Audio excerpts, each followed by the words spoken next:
Hello, everyone. Praise God because this is the last lecture about discipleship. And I'm really glad because you are still here and you keep watching this video. So thank you so much for, effort to know and to be equipped so that you can be used by God. So this time, I hope that as we finish this lecture, you can have some, information and some practical idea how we can do our discipleship.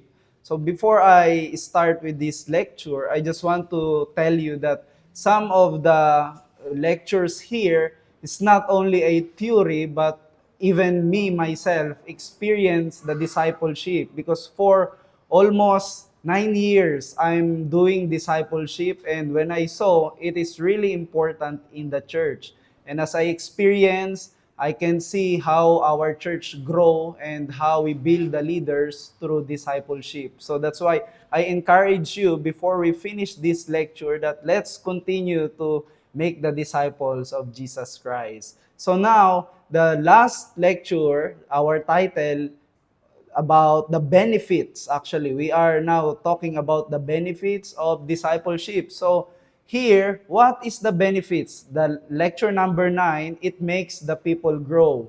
And of course, this lecture number 10 is connected with the last lecture. It makes people grow. So if people grows in the church, it means the 10th lecture now, it makes the church strong. Okay. So, what will be the benefits if I do discipleship? Yes, you can make the disciples of Jesus Christ, and then they will grow, they will be matured in faith, and of course, your church will become strong. So, why discipleship? Actually, now first, what is the concept or what is our concept about the strong church? What is the strong church, by the way? How can we know if the church is healthy or successful? So there is some people says that ABC is the proof or the standard whether the church is strong or not. So what are the ABC? Okay, A means attendance. They said, if you have many numbers, many people in the church, your church is strong.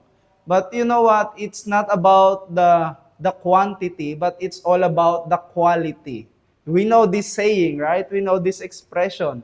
It's not about the number, but it's all about how deep they are in the knowledge about God. There are many people who profess that they are Christians, but when we see their lives, some of them, they do not serve God. And some of them, they just live like the worldly people, just the same like the worldly people. So, and attendance, they have many numbers in Sunday because the worship is like a party. They have a lot of things. They have good sound system, lightings, and everything. So only Sunday they come. But the prayer meeting, according to the survey, there was a survey. I found this survey that there are many Christians who are not attending the prayer meetings in the church. And this is really sad because we are attending the Sunday service, but we do not, devote ourselves to attend in the prayer, especially the gathering to pray in the church. So, numbers can be there, but numbers is not the standard whether your church is strong or not. Okay. And B, there is B. So A is attendance. B, they said B is the standard if the church is strong. What is B? B stands for budget. If your church has, a lot of finance, budget in the church, you have finance in the church, then your church is strong. Your church is good because you can provide everything. You can do everything if you have money.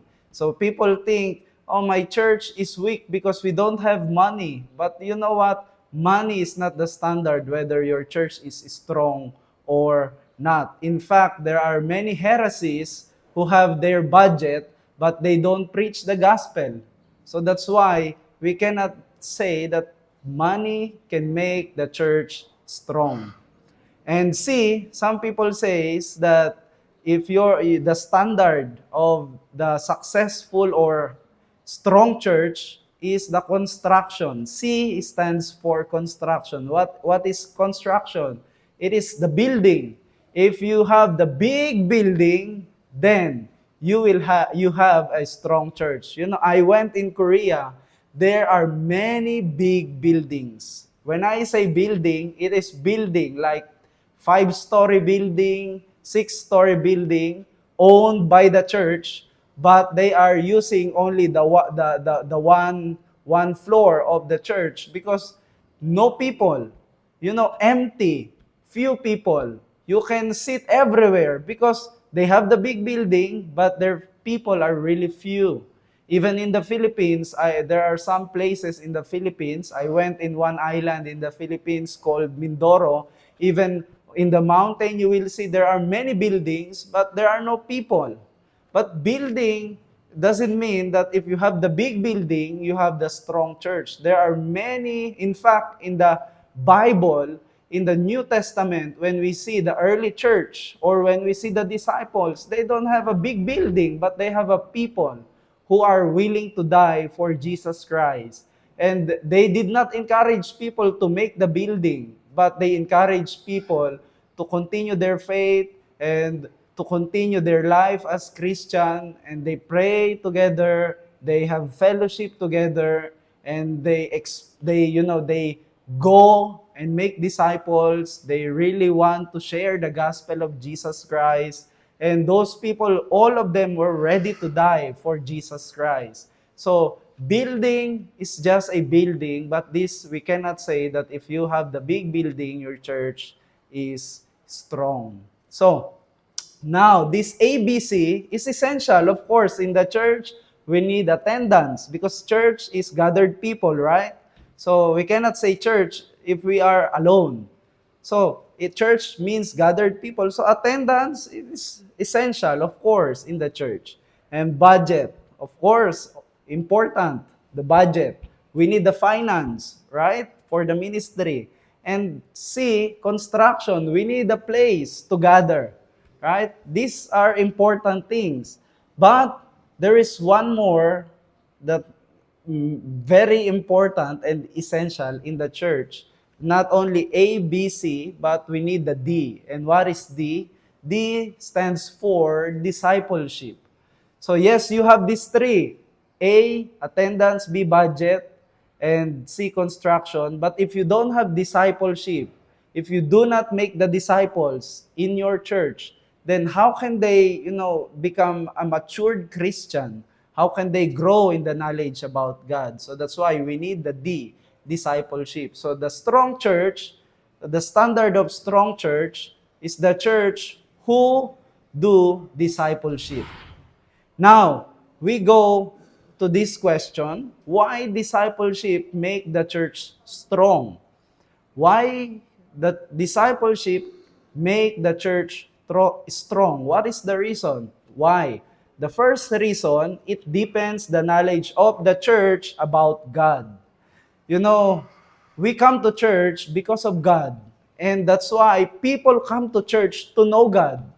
Some people misunderstood the purpose of church because, church are waiting for the second coming of Jesus Christ. And also people come in the church. God gave us the church so that His people can gather and can worship and they can know God in the church. So that's why people come in the church to know God, to worship God, and to serve God. That's the reason. So that's why church, if you do discipleship, then you can deepen the knowledge of your people about God. And second, as we do discipleship, it trains the church to be disciplined as people of God. So through discipleship, then we can also discipline our church members. There are many things we cannot say in the sermon during Sunday, in the preaching during Sunday. There are things that we need to handle the individuals in the church. There are general message in the church, but we have to meet them. We have to, talk with them individually. We need to reach them and we need to teach them. Because, in general, we give the message, but that is not enough. We need to penetrate them through discipleship. So that's why here we can make some discipline. Like we can teach them how to live, how to do, what to do in the church, how they act, how they speak, how they live. And some people, sometimes they need direction and they need to be rebuked. So discipleship is very important to make our church strong. And third, as they grow deeper in the knowledge of God, they will grow deeper in their relationship with God. How can we have deeper relationship with God? Knowing Him, meaning as we know Him, we can have a deeper relationship with God. It's not only about emotion, but also we have to know Him. We have to know our God. So that's why in the discipleship, we teach our people and they have some questions. They want to be taught. They want to know something. Sometimes we need this kind of time because our people, they have some questions that they want to know. And in the discipleship, then we can teach them. Some of them, they want to know something, then we can let them know what is the meaning of this, what is this. So that's why as you continue discipleship, doing discipleship, your people will have their deeper relationship with God. So this is very important. So the last one, why discipleship make the church strong, it make the church united, united in mind, meaning the same doctrine. How can we know if the church is strong? The church must have the same doctrine or same teaching, same stand. Church should not have different views. Like these people, they don't believe about the second coming of Jesus Christ. Some people believe there is second coming of Jesus Christ. Some people believe in the church, Jesus will come tomorrow. Some people believe that Jesus will come after 1,000 years. And some people believe like this. They said it's okay. Some people say it's not okay. So, if you have the divided, different opinion in the church, then the church will be divided. So if we continue doing discipleship, we can make our church united in our teaching, in our doctrines, in our view, in our perspective, in our vision and mission in the church. So this is what we are doing actually when we do discipleship. We also teach them in this way. Not only same doctrine, but also we will have the same heart and same works. We will have the same works, same. We will work together because our vision will be one. So we will work in that way. So they will work as one with the same mission and vision. So that's why discipleship makes the church strong. Again, brothers and sisters, ABC is important, but D is very important. I mean, all these three things will be, meaningless if we do not do discipleship. So that's why I really encourage you as I finish this lecture. Guys, this is a wonderful privilege that God gave us to go and make disciples. Not our disciples, but the disciples of Jesus Christ. So I pray that as you continue serving God, you can make the disciples who will be the leader in the church, who will be a missionary, who will be a pastor, and who will stand for the truth and live as God wants them to live. So thank you so much for this last lecture that we finished. I'm really expecting how God will bless your church and lead you. Thank you so much.